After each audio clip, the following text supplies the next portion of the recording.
하나님께서 오늘 우리에게 허락하신 말씀 마가복음 12장 1절에서 12절까지 말씀입니다.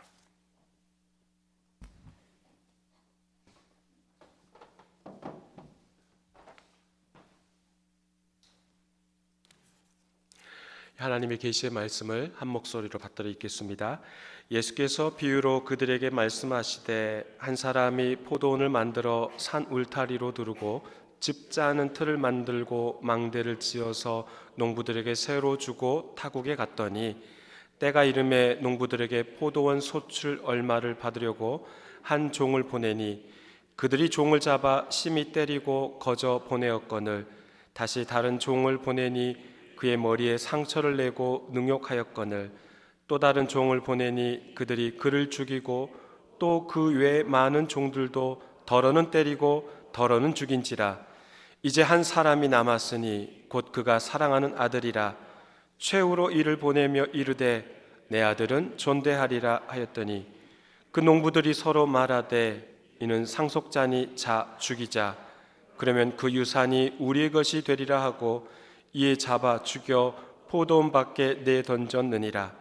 포도원 주인이 어떻게 하겠느냐? 와서 그 농부들을 진멸하고 포도원을 다른 사람들에게 주리라. 너희가 성경의 건축자들이 버린 돌이 모퉁이의 머릿돌이 되었나니 이것은 주로 말미암아 된 것이요 우리 눈에 놀랍도다 함을 읽어보지도 못하였느냐 하시니라. 그들이 예수의 이 비유가 자기들을 가리켜 말씀하신 줄 알고 잡고자 하되 무리를 두려워하여 예수를 두고 가니라. 아멘.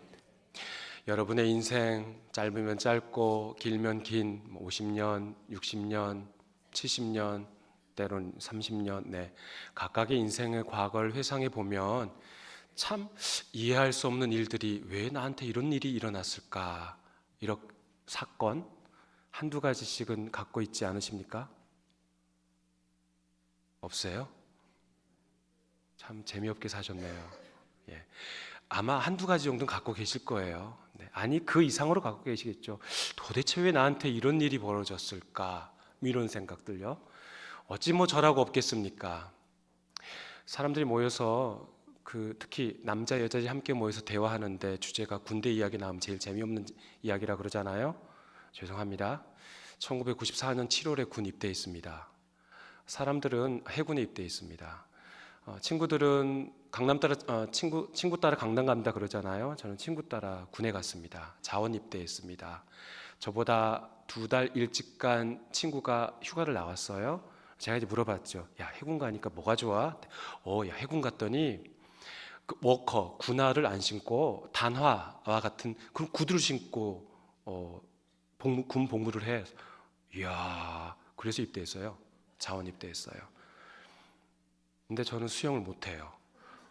근데 진해 그 교육사령부에 가서 훈련을 받고 있는데 이게 이제 막 실감되는 거예요. 실감이 되는 거예요. 난 수영을 못하는데 훈련 자체 이름 자체가 전투 수영이에요. 얼마나 두려웠겠습니까? 여하튼 6주간의 훈련이 다 끝나고 나면 그때쯤 되면 이제 각 병과를 발표하는데요. 보통 육군은 제일 많이 가는 병과가 보병이죠. 해군은 제일 많이 가는 병과가 갑판병이에요. 그러니까 군함에서 군 일을 하는 복무하는 갑판병이에요. 저는 특별한 특기가 없기 때문에 저는 갑판병이 될 거라고 생각했어요.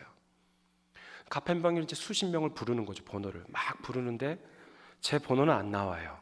조금 있다가 갑판병이 다 끝났어요. 조금 있다가 이제 있으니 제 번호를 부르는 거예요. 자, 지금 부르는 번호는 화학병. 저는 문과생이에요.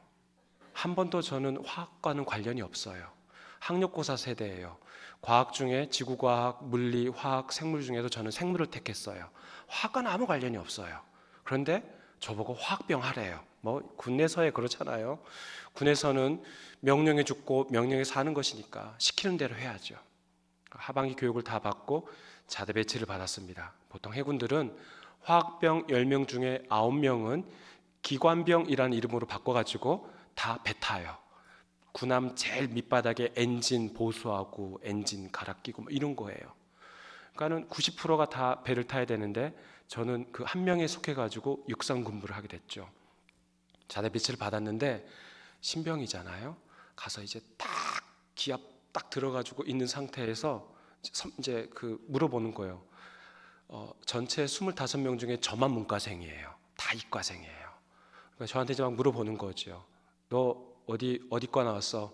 기계설비학과? 어디? 환경재료학과? 어디? 아닙니다. 아닙니다. 그럼 화학교육과? 아닙니다. 듣고 있던 말년병장이 이렇게 일어나더니 저의 뒤통수를 딱 때리면서 그럼 어디야? 히브리학과 나왔습니다. 이제 다 그게 뭐야? 이제 설명하죠. 뭐 이스라엘 어쩌고 저쩌고 하는데 그들이 그 병장이 또 한 대 딱 때리면서 야 그게 이 화학병하고 무슨 관련이 있어? 그걸 저한테 물으면 어떡해요? 저는 국방부에서 보냈으니까 온 거죠. 저는 아직까지도 그 이해할 수가 없어요. 왜 내가 화학과에 가서 그 화생방 조교를 해야 되는지 화학병으로 돼서. 근데 28개월 동안 저는 해군 나왔지만 한 번도 배 안 타고 육상에서만 있다가 온 해군 같지 않은 해군이에요. 근데 지금 와서 생각해 보니까 곰곰이 생각해 보니까 참 이건 어거지로 때려 맞히는 거예요. 히브리의 히읗자와 화학과병의 히읗이 같아서 아마도 가지 않았을까. 아니, 저는 정말 풀리지 않는 수수께끼예요. 여러분들에게도 아마 정말 풀리지 않는 이해할 수 없는 그런 이야기들이 하나씩은 있을 거예요. 오늘 본문에도 보면 이해할 수 없는 그런 이야기, 등장인물들이 등장합니다. 오늘 본문이 이렇게 시작하죠. 예수께서 비유로 그들에게 말씀하시되, 여기서 이 그들은 11장에 나와 있는 그들 성전 권력층들입니다. 대제사장, 서기관들 그리고 장로들입니다. 성전에서 무슨 권위로 이런 일을 했는지 예수님과 막 나눴잖아요. 예수님께서 예루살렘 성에 도착하셨어요. 입성하셨어요. 홀로 따로 성전에 가셔서 한번 둘러보시고 그 다음날 성전에 들어가셔서 아주 난동을 피우셨잖아요. 환전 상인들 다 내쫓고 희생제물 파는 상 뒤엎고 내 집은 만민이 기도하는 집이라 라고 말씀하시면서 다 내쫓아 버리셨잖아요. 그리고 그 다음날 마치 아무 일도 없었다는 듯이 유유자적 다시 성전에 들어오십니다. 그러니 이 성전 기득권층이 예수를 보고 뭐라 그래요? 무슨 권위로 이런 일을 했느냐라고 묻죠. 그러니까 권위에 대한 논쟁이 있었습니다. 예수께서는 그들에게 역질문하여서 권위에 대한 논쟁이 끝나는 듯합니다. 그런데 그들에게 오늘 주님께서는 다시 비유로 말씀하신다는 거죠. 포도밭 이야기입니다.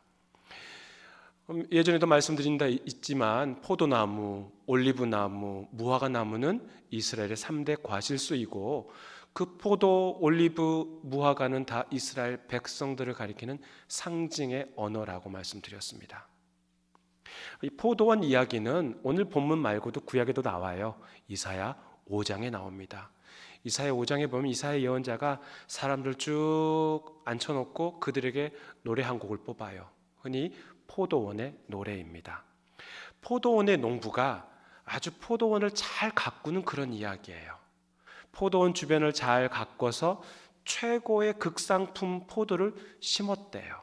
그 이야기를 듣는, 그 노래를 듣는 청중들, 회중들은 다 유대인들이에요. 그 이야기를 들었을 때 기분이 좋을까요? 나쁠까요? 대답 안 하면 저도 안 나갈래요. 기분이 좋을까요? 나쁠까요? 당연히 좋지요.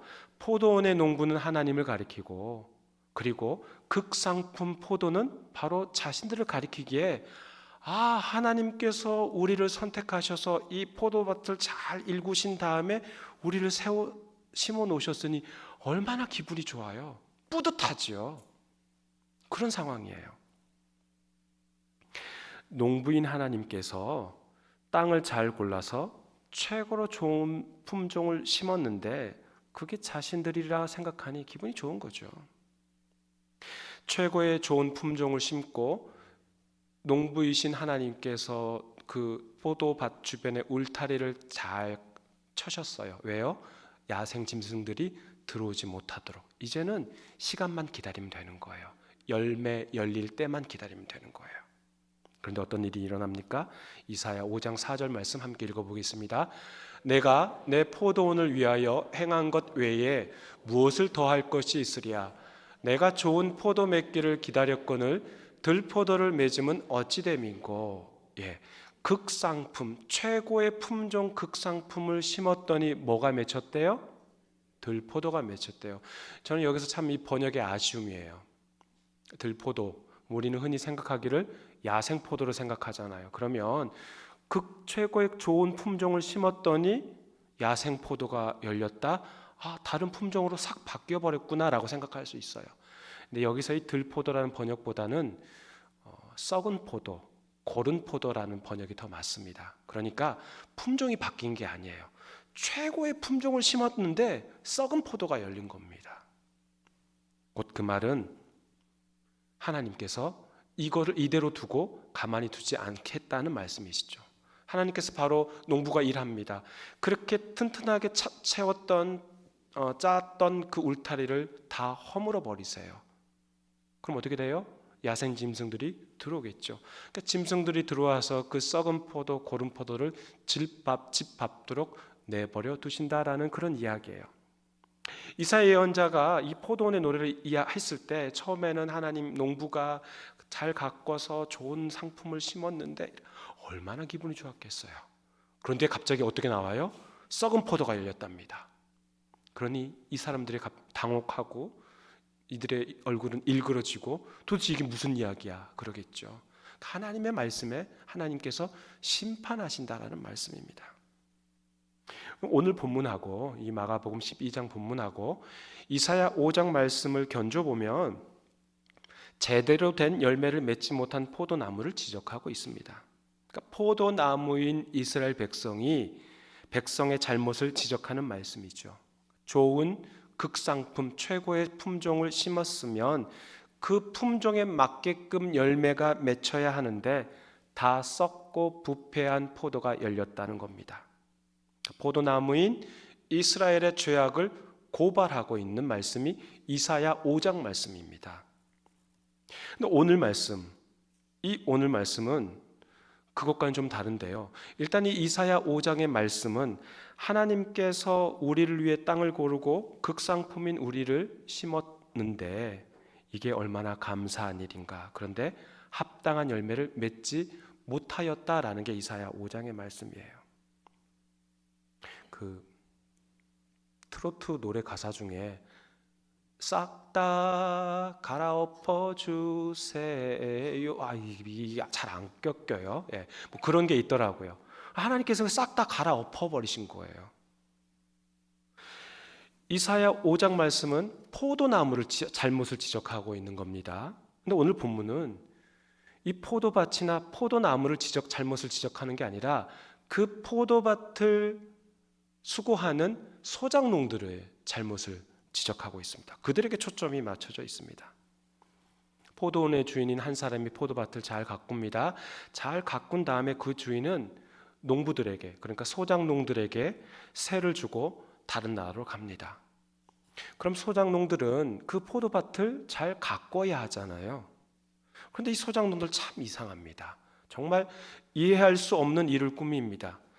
포도밭 주인은 당연하게 수확의 일부를 그 소작농들에게 세를 받으려고 하기 위해서 종을 보냅니다. 그랬더니 소작농들이 뭘 해요? 그 종을 막 때립니다. 때리고 빈손으로 돌려보냅니다.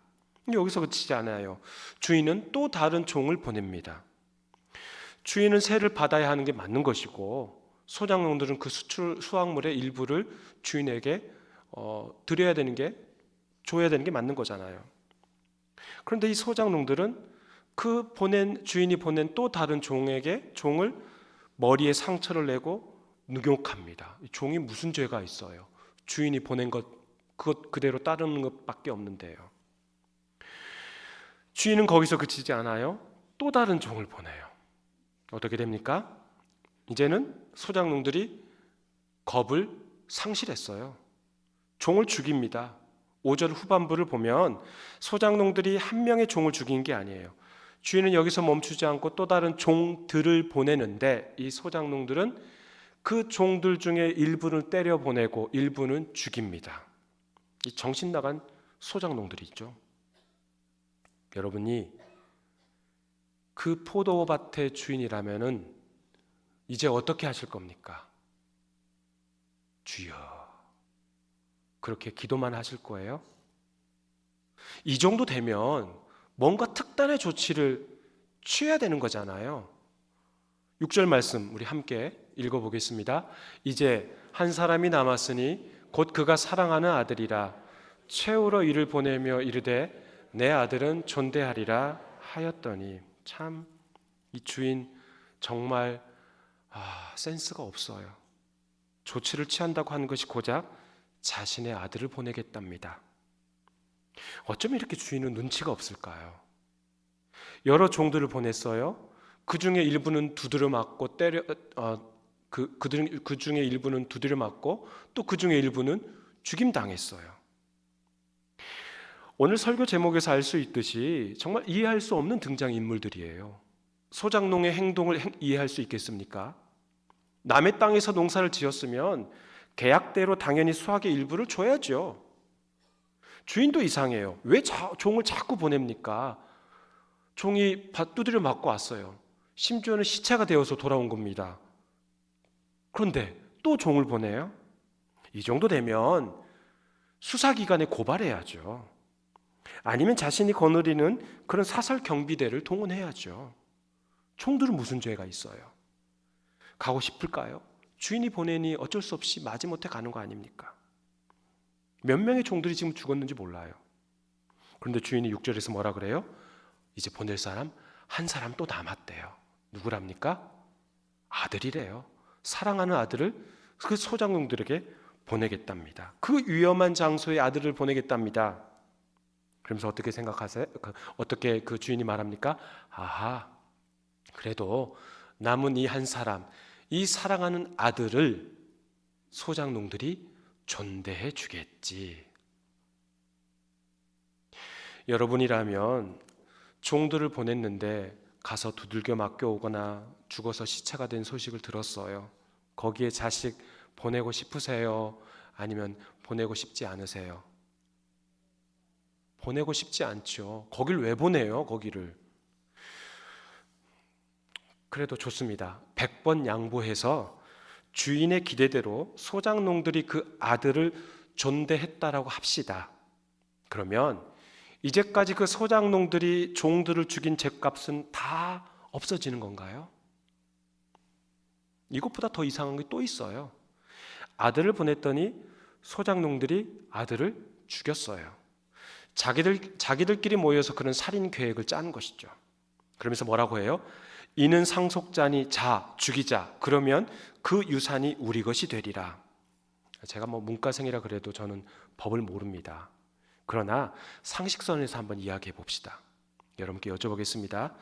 소작농들이 상속자를 죽이면 상속자 부재로 인해 그들이 그 주인의 유산을 나눠 가질 수 있는 제2의 상속자가 됩니까? 아니죠. 전혀 말도 안 되는 이야기죠. 그게 아닌 거예요. 이게 상속자가 아니라 그냥 그 밭을 빼앗아 버리고 싶다는 그런 마음인 거죠. 어쩜 이렇게 소작농들의 이 사고 구조가 독특할 수가 있을까요? 참 특이하고 단순합니다. 도대체 무슨 근거로 상속자를 죽이면 그 포도밭이 자신들의 것이라 생각하게 되는 것일까요? 이해할 수가 없어요. 포도원 밭을 빼앗는 이야기가 구약에서도 나와요. 열왕기하 21장에 보면 아합 왕이 궁전을 거닐다가 보니까 궁전 주변에 아주 멋진 포도밭이 있는 거예요. 알아보니까 그 포도밭의 주인이 나봇이래요. 그래서 왕은 나봇을 찾아가요. 나봇, 내가 너희 그 포도밭 참 멋진데 이 궁궐 옆에 있으니까 내가 좀 그거 관리하면 안 될까? 내가 좀 가지면 안 될까? 물론 내가 이 포도밭보다 더 아름다운 포도밭 너한테 줄게. 혹시 너가 돈이 필요하다면 그 포도밭을 너가 원하는 만큼 값을 쳐줄게. 그 포도밭 나 줘.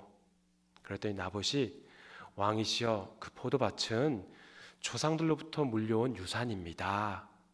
곧 그 말은 뭐예요? 드릴 수 없다라는 거죠. 법에 따라서 율법에 따라서 조상들에게 물려온 그 유산은 사고 팔 수가 없는 거예요. 그러니까 아합도 알고 있는 거죠. 그런데 이제 집에 갑니다. 집에 가서 막 인상을 쓰면서 안색은 어둡고 한숨을 푹푹 쉬고 있는 거예요. 그의 부인 이방인 이세벨이 본 거죠. 식사는 다 준비가 됐는데 얼굴이 흑빛으로 그냥 까맣게 탔어요. 아합이. 이세벨이 물어본 거죠. 왕이시여, 당신 왜 그러십니까? 안색이 좋아 보이지 않습니다. 식사하시고 좀 차리십시오.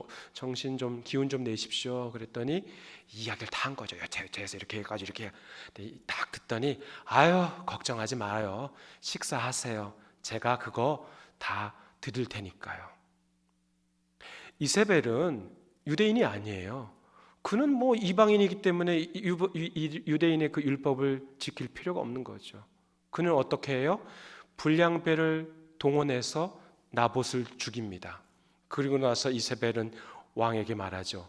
나 조상들의 유산으로 받은 그 포도원은 주인 나봇이 죽었습니다. 이제 그 포도원을 당신이 차지하십시오. 조상들의 유산으로 내려온 그 포도원이지만 나봇이 죽으니 그 유산이 마치 아합 왕에게 이어진 것처럼 보이지요. 이 오늘 본문과 비슷하지 않습니까? 주인의 아들이 죽었으니 그 유산은 소작농 자기들의 것이랍니다. 나봇이 조상들의 유산이라는 말에 왕은 꼼짝도 못했는데, 그러나 이방인인 이세벨에게 있어서 그런 율법이, 유대인의 율법이 뭐가 중요해요? 힘으로 밀어붙여 죽이고 차지하면 되는 거죠. 이 소작농들도 힘으로 밀어붙인 겁니다. 오늘 본문 이 소작농들은 그 포도원을 차지할 아무런 법적 근거가 없어요. 그저 탐심과 그릇된 자만일 뿐인 것이죠. 아들도 죽였는데 주인도 오기만 와봐라. 우리도 힘을 모아서 주인도 죽이면 된다. 주인은 하나지만 우리는 여럿이잖아. 자, 언제 올지 모르는 그 주인, 우리가 힘을 합쳐 실행에 옮깁시다. 화이팅! 이런 거죠. 또 하나는 이 소작농들은 처음부터 주인을 주인으로 생각하지 않았던 겁니다. 이미 주인이 종을 보냈을 때 그들이 한 행동에서 드러난 거예요. 그들의 욕망을 채우고자 살인을 저지르면서까지 자신의 소유로 삼고 싶었던 그런 탐욕이 있었던 겁니다. 아들이 죽었습니다. 주인은 이제 어떻게 할까요? 그 농부들을 진멸하고 포도원을 다른 사람들에게 줄 것이라 주님께서 말씀하십니다. 그런데 이 이야기가 여기서 끝나는 게 아니에요. 본문 10절 11절 말씀 함께 읽어보겠습니다. 너희가 성경의 건축자들이 버린 돌이 모퉁이의 머릿돌이 되었나니 이것은 주로 말미암아 된 것이요 우리 눈에 놀랍도다 함을 읽어보지도 못하였느냐 하시니라. 이 비유의 결론은 주인이 농부들을 죽여 복수하는 것으로 끝나는 게 아니라 아들의 죽음이 가져오는 새로운 시작을 뜻합니다. 제가 여쭤보겠습니다. 건축에 대해서는 누가 가장 잘 알겠습니까? 목사가요? 목사가 교회 건물 건축하니까 건축에 대해 잘 알아요? 누가 더 잘 알아요? 건축가가 제일 잘 알죠. 건축가가 전문가이니까요. 그래요. 건축 재료를 어떤 것을 사용해야 튼튼한 건물을 지을 수 있을지 건축가가 잘 압니다. 근데 건축가가 보니 돌 하나를 보니 이건 쓸모없을 것 같아요. 이거 아니야, 버렸어요. 근데 그 돌은 건축에 놀랍게도 그 건축가들이 버린 돌을, 그 버려진 돌이 머릿돌이 된 겁니다. 이 일을 누가 하신 거예요? 11절 말씀에 나오죠. 주로 말미암아. 따라해 볼까요? 주로 말미암아. 주로 말미암아. 주님께서 하신 거예요. 하나님께서 하신 거예요. 그러니까 니들이 아무리 건축 전문가라 할지라도 니들의 한계를 알아라 라는 거죠. 건축에 대해서 전문가라고 말하는 너희들이 버린 그 돌을 내가 머릿돌로 삼아 성전을 새롭게 건축하겠다라는 뜻입니다. 새 성전이 누구를 말하는 거예요? 예수 그리스도를 말하는 거죠. 오늘 이 포도원 농부의 비유의 말씀에서 소작농들은 누구입니까? 바리새인, 또 서기관, 대제사장, 또 장로들, 이런 종교 기득권층들입니다. 건축가들은 누구입니까? 마찬가지 똑같은 사람들입니다. 이 이야기가 무슨 내용을 말하는지 이 찔리는 사람은 다 깨닫게 된 거예요. 그러니까 너무 찔리다 못해, 너무 가슴 아프다 못해 가만히 있으면 안 되겠다 싶어 이 종교 기득권층은 예수를 잡으려고 했어요. 잡아 죽이려고 했어요. 근데 누가 무서워서 하지 못했대요? 무리들이, 주변에 있는 무리들이 무서워서 예수를 잡지 못한 겁니다. 오늘 본문 비유에 나오는 이 포도원 농부나 건축가들은 모두 다 종교 권력층들, 성전 권력층들입니다. 이 비유의 말씀을 듣는 12장 1절에서 그들은 그 종교 권력층들인데 그들이란 단어 대신 교회 지도자들로 바꿔서 말씀을 생각해 볼 수 있지 않겠습니까?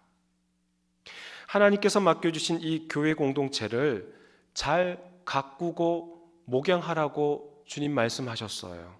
그럼 목양하고 때가 되면, 나이가 되면 뭐 하면 돼요? 뭐 하면 돼요? 그거 뺏어요? 은퇴하면 되죠. 그렇죠? 나이가 되고 때가 되면 은퇴하면 되죠.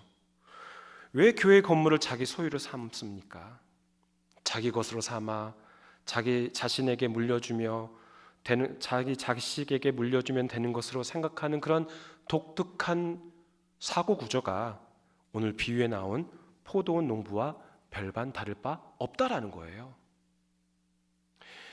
그렇게 본다면 한국 교회는 절망만 있는 것 같아요.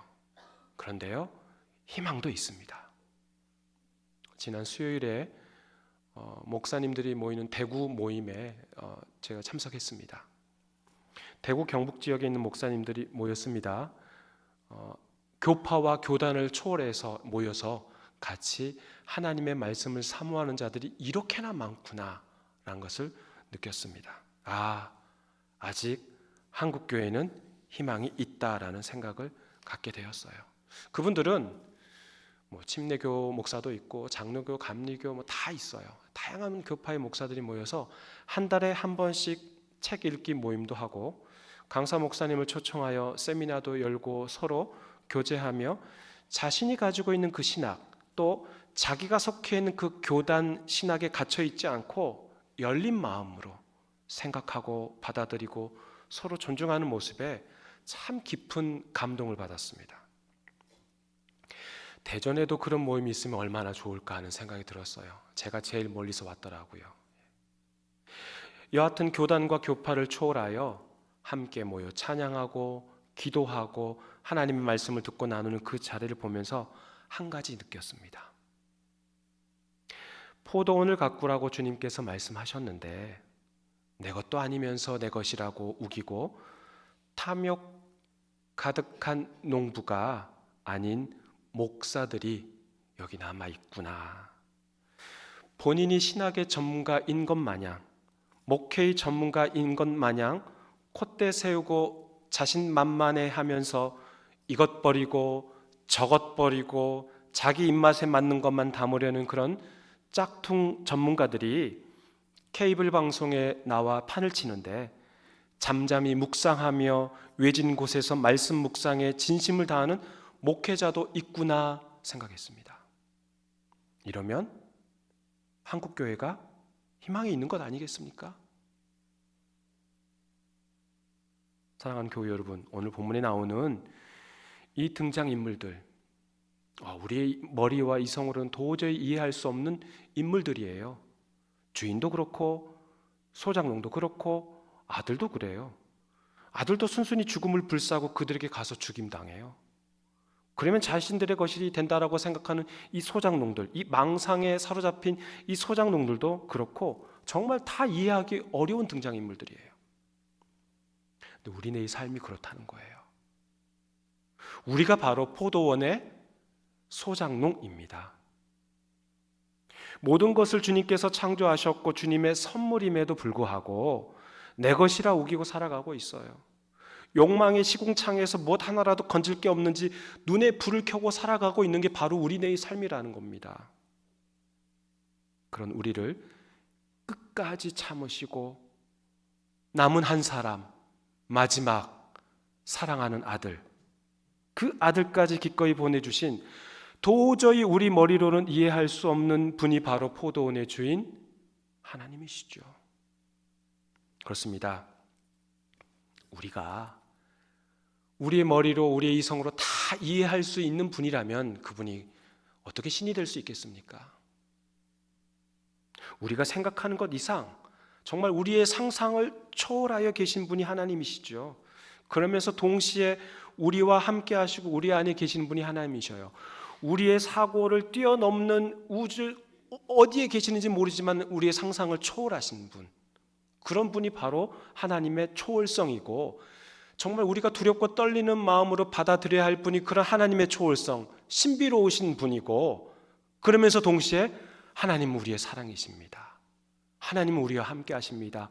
그러한 하나님의 내재성이 있는 하나님의 초월성과 하나님의 내재성을 동시에 우리가 균형 잡힌 시각으로 바라보고 믿는 것이 참된 그리스도인이라는 겁니다.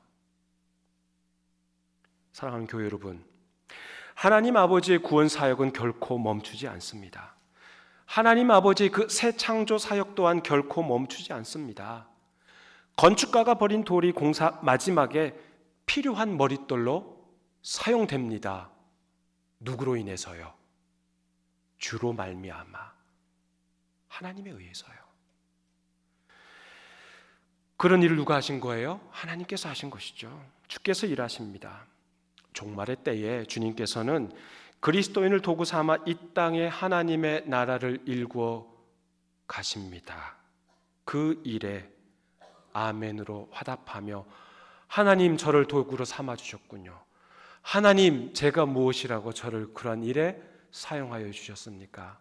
아멘으로 화답하며 그 일에 동참하며 한 걸음 한 걸음 내딛는 저와 여러분이 되기를 주의 이름으로 축원합니다. 하나님 아버지 감사합니다. 하나님, 우리의 이성으로는 아무리 생각해봐도 판단할 수도 없고 이해할 수도 없습니다. 그러니까 주님이 주님이십니다. 하나님이 하나님이십니다. 신비로운 하나님을 그대로 놔두고 인정하고, 또한 우리 안에 함께 하시는 하나님을 우리 입술로 고백하며 주님께서 우리에게 맡겨주신 사명 잘 감당하는 저희들이 되도록 성령 하나님께서 이끌어 주시옵소서. 예수님의 이름으로 기도하옵나이다. 아멘.